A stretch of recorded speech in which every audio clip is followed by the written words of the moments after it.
정부 차원의 각종 부동산 투기 억제 대책이 발표됐지만 어쩐 일인지 서울 아파트 매매 가격은 계속 오르고 있다고 합니다.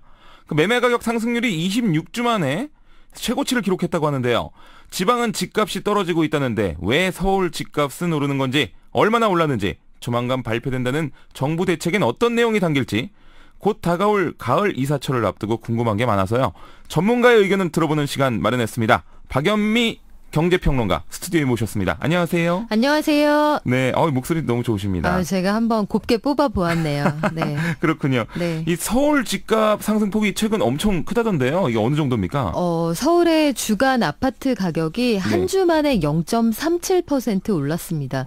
굉장히 많이 오른 건가요? 그렇죠. 그 집값이라는 거는 억대잖아요. 아, 맞아요. 그러니까 몇십억도 하죠. 억대니까 1%만 올라도 굉장히 상승폭이 크다고 보셔야 되거든요. 네. 그런데 이게 주간 단위로 거의 0.4%가 올랐으니까 한 달 동안 이런 속도로 올라가면 1% 넘어간다는 얘기잖아요. 네네네.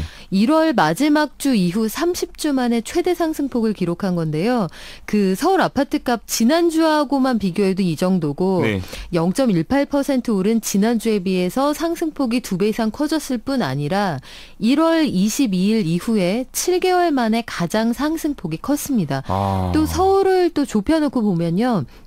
25개 자치구 모두 상승폭이 커졌는데 네. 지역별로 뭐 뉴타운이다, 뭐 지하철 연장이다 이런 개발 호재가 있는 동작구, 강동구 이런 곳들은 0.8%, 0.7% 각각 올랐고요. 통합 개발 계획이 거론되고 있는 뭐 영등포, 용산, 여의도 용산 개발하겠다 박원순 시장이 얘기했잖아요. 네. 이런 쪽도 집값이 많이 올랐습니다. 이게 뭐 강남만 오른 게 아니라 다 올랐네요. 전반적으로 올랐다고 보셔야 될 것 같아요. 여기서 말하는 집값이란 아파트 가격을 말하는 건가요? 그렇죠. 네, 아파트 가격. 제가 일반인으로서 굉장히 궁금한 게 있어요. 그 서울에는 그 일반 주택도 있고 빌라도 많은데 이처럼 아파트 값을 기준으로 부동산이 올랐다 떨어졌다 뭐 이렇게 말하는 이유가 있어요? 네, 왜냐하면 빌라라는 거 이게 표준화하기가 어려운 거예요. 그 소위 말하는 스펙도 너무 다르고 사이즈도 다르고 동네마다 짓는 방식도 다르잖아요. 맞아요. 그래서 한동안 화제가 났을 때 굉장히 얘기가 많이 됐던 필로티 방식 뭐 이렇게 지을 수도 있고 옛날 집처럼 지을 수도 있고, 그러니까 집끼리 비교하면 표준화해서 가격 변동을 설명하기가 너무 어려운데 또 뭐 신축도 있고 20년 된 것도 뭐 있고 그렇잖아요. 네. 그런데 동네별로 아파트 단지별로 이렇게 비교를 하면 한눈에 그래프가 눈에 들어오거든요. 네. 그래서 통상 주택 가격은 아파트 값을 기준으로 합니다. 워낙 아파트에 많이 살기도 하고요. 그렇죠. 우리나라는 거의 뭐 아파트에 대부분 살죠. 신기하게. 네. 그럼 매매 가격이 올랐다면 전세 가격도 같이 오르는 건가요? 같이 오르고 있더라고요. 네, 그래서 전반적으로 주거비 부담이 커지고 있다, 이런 아우성이 나오고 있습니다. 그러니까 서울은 이렇게 집값이 뛰고 있는데 지방은 아니라고요? 지금 보면 울산은 한 주 만에 0.35% 떨어졌고요. 경남에서도 아파트 가격이 0.31% 하락했습니다. 서울은 아파트 매매 거래량도 줄었는데 집값은 올랐어요. 근데 보통 많이 사고 팔아야 집값이 올라가는데 요거 다소 기현상입니다. 되게 신기하네요. 이게 서로 안 파는데 집값만 오른다. 그렇죠. 상식적으로는 이렇게 시장이 형성이 돼 있어야 활발하게 사고 팔아야 가격이 올라가는데 뭐 조금 이따 물어봐 주시겠지만, 그래서 이 당초에 왜 그러느냐 여기에 대한 궁금증들이 많으신 상황이죠. 그렇군요. 이게 문재인 정부 들어서 부동산 가격을 잡겠다고 했는데요. 그 집을 여러 채 가진 사람이나 뭐 비싼 집을 갖고 있는 사람들에게 세금을 더 내게 하겠다, 뭐 이런 대책을 발표했던 걸로 아는데요. 그렇죠. 파리 대책 기억하실 거예요. 네, 작년에. 하도 유명해서 여기에서 여러 가지 강력한 조치들이 많이 있었습니다. 집값 불균형에 대응을 해가지고 일단 집을 많이 가지고 있는 사람들은 좀 팔아라. 그래서 양도세 중과 조치도 있었고요. 가지고 있으면 보유세를 무겁게 하겠다, 이런 엄포도 놓았었고, 여러 가지 뭐 지금 이제 나오는 얘기는 공시가격을 현실화해서 공시가격이라는 건 실제 매매가가 아니고요. 이 집을 세무 당국이 실제로 얼마의 가치로 보고 있느냐. 저도 그거 궁금했어요. 그리고 실제 값어치하고 달라요.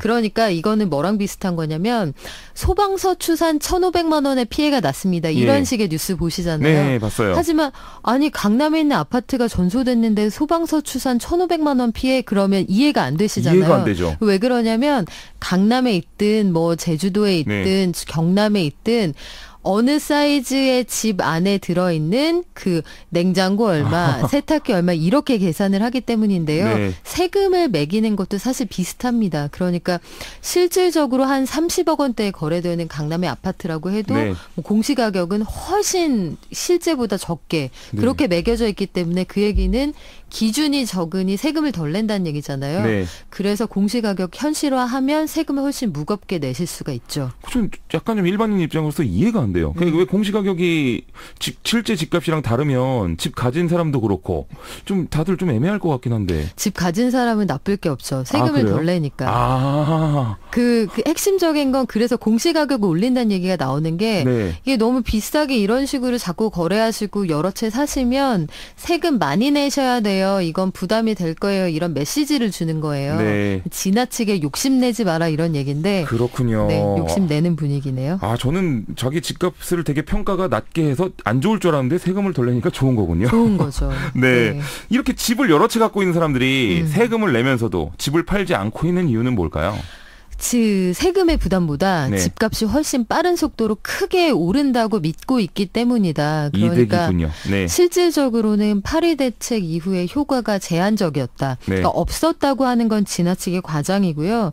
예컨대 강남의 재건축 가격 이런 건 좀 잡힌 셈이죠. 네. 그리고 다주택자들도 이 한계에 있는 사람들은 좀 내다 팔았습니다. 그런데 정말 현금을 많이 들고 있는 부자들은 네. 짱짱하게 버티고 있다. 이런 평가도 나오고 네. 또 한 가지 문제가 전방위적으로 규제를 하다 보니까 살고 싶고 그 인프라가 좋은 데는 가격이 올라가는데 네. 소위 뭐 똘똘한 한 채 이런 얘기 많이 들어보셨죠? 똘똘한 한 채. 그러니까 지방에 약간 그 인기가 좀 없는 동네는 네. 매매가 안 되고 맞아요. 공실률이 늘어나고 미분양이 늘어나는데 돈이 있다 그러면 그러면 하나만 가져가야 된다면 난 강남으로 가겠어. 이런 수요가 오히려 촉발된 거죠. 맞아요. 그러니까 이거는 뭐 개인적인 이야기인데 저희가 사실 송도에 살았었거든요. 네. 이제 그 집을 좀 처분하고 저희가 스케줄 때문에 좀 서울로 좀 이사 와야겠다라고 했는데 안 팔리더라고요. 송도가 주거 환경 정말 좋은데요. 네, 교통 환경이 안 좋죠. 네, 그런데 서울로 출퇴근이 조금 어렵다는 네. 아주 작은 단점이 있죠. 그래가지고 네. 결국은 이 전세를 주고선 어쩔 수 없이 저희가 지금 서울 와서 월세 살고 있습니다. 그렇게 하고 있는데 또 전세를 주고 나니까 또 사겠다는 사람이 나오더라고요. 이게 참 안 맞더라고요. 네. 네. 자, 그럼 뭐 최근 서울시가 뭐 여의도 용산 재개발 추진한다고 해서 아까 전에 뭐 올랐다고 하셨고 네. 인구가 계속 줄고 있어서 집값은 떨어지게 돼 있다. 뭐 집 살 필요가 없다. 이런 얘기를 하시는 분들도 있거든요. 아닌 것 같아요. 아닌 것 같죠. 왜냐하면 네. 그 집은 되게 많거든요. 이미 집은 그 인구수 비례에서 넘쳐나요. 네. 인구수 비례에서 넘쳐나지만 산 좋고 물 좋고 경치 좋고 사람들이 살고 싶은 동네는 한정돼 있거든요. 그러니까 집을 산다는 게 달랑 그 건물이나 그 한 칸을 사는 게 아니라 그 동네에 있는 학교와 병원과 백화점에 갈 수 있는 쉽게 접근할 수 있는 권리를 같이 사는 거예요. 맞아요. 도로의 접근성까지 포함해서요. 그래서 강남 집값이 계속 올라가는 겁니다. 네. 정부 조치는 어떤 게 나올 예정인가요? 정부는 이제 1차 대책으로는 제가 말씀드린 것처럼 공시가격의 현실화가 이루어질 거고요. 네. 2차로 다음 주에 대책이 하나 더 나올 거예요. 서울 등 그 집값이 많이 오른 동네에 투기 지역을 추가로 지정할 예정인데요. 네. 일단 뭐 여러 가지 엄포를 놓고 있는데 글쎄 잘 모르겠어요. 이게 지금 주택시장 동향 점검회의도 열었고 조정 대상 지역을 추려냈다 여기까지 알려져 있거든요. 네. 그런데 다음 주쯤에 추가로 나올 수 있는 대책이 그래도 좀 제한적이지 않을까. 왜냐하면 네. 지금 거의 나올 수 있는 카드가 거의 다 나와 있는 상황이라 맞아요. 투기 그래 좋아요. 투기 과열지구로 지정해도 우린 버틸 수 있어요. 이런 수요가 있으면 사실은 좀 이 효과도 크지 않을 가능성이 있어 보입니다. 솔직히 제가 네. 이제 네티즌 입장에서 커뮤니티를 본 결과는 네. 어떤 대책을 내놔도 저는 제 생각에는 제가 꿈쩍도 안 하겠다는 느낌을 좀 받았어요. 왜냐하면 사람들이 되게 똑똑해졌고요. 정보력도 좋아졌고 어차피 사람들은 인프라가 좋은 곳에 살게 된다라는 걸 알고 있기 때문에 그런 곳은 정말로 놓으면 뭐 오르든 모르든 무조건 사야 된다라는 약간 인식이 좀 박혀 있는 것 같더라고요. 이게 참 부동산 정책이 그래서 어려운 게 예. 어떤 규제를 내놔도 결국은 인간의 본능 그리고 인간의 이기심하고 싸우는 거거든요. 네. 그런데 이걸 욕심내지 마. 이게 정책의 수단인데 네. 욕심내지 마가 그 본연의 이기심과 이윤 추구하고자 하는 그런 욕망을 이길 수 있을 것이냐. 맞아요. 요거는 좀 지켜봐야겠네요. 네. 그러네요. 아, 어떠세요? 아까 그런 대책들이 지난 파리 대책에 비교해서 더 나은 대책이라고 생각하십니까? 뭐 플러스 알파죠. 그때 이렇게 그 소위 백화점식으로 나열한다 이런 말 많이 쓰는데요. 네. 뭐 상투적인 표현입니다만 할 수 있는 건 지금 거의 다 하고 있거든요. 무섭게도 하고 얼러보기도 하고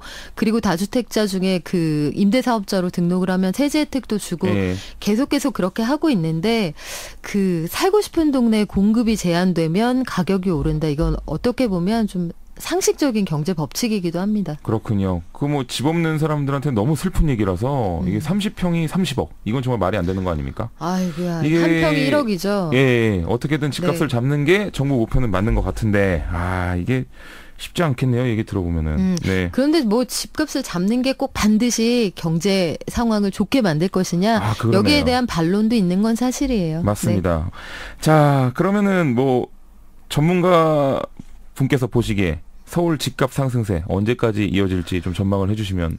어려운 질문이죠. 이거는 진짜 며느리도 모를 텐데 네. 글쎄요. 당분간은 그래도 시장에 우리가 뭐 시쳇말로 간을 본다고 하는데 예. 시장에 나오는 대책 보고 잠깐 주춤했다가 계속 오르기를 반복하잖아요.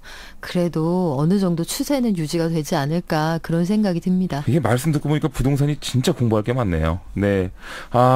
다른 진행자라면 오늘 묻지 않았을 질문들도 네. 제가 많이 했을 텐데 자세하게 답변해 주셔서 너무 감사드립니다. 아이고 별 말씀을요. 아마 들으시는 분도 재밌었을 것 같아요. 네. 아무쪼록 집 때문에 서러운 사람들은 이제 없었으면 하는 바람을 가져보면서 평론가님과는 인사 나누겠습니다. 감사합니다. 고맙습니다. 지금까지 박연미 경제평론가였습니다.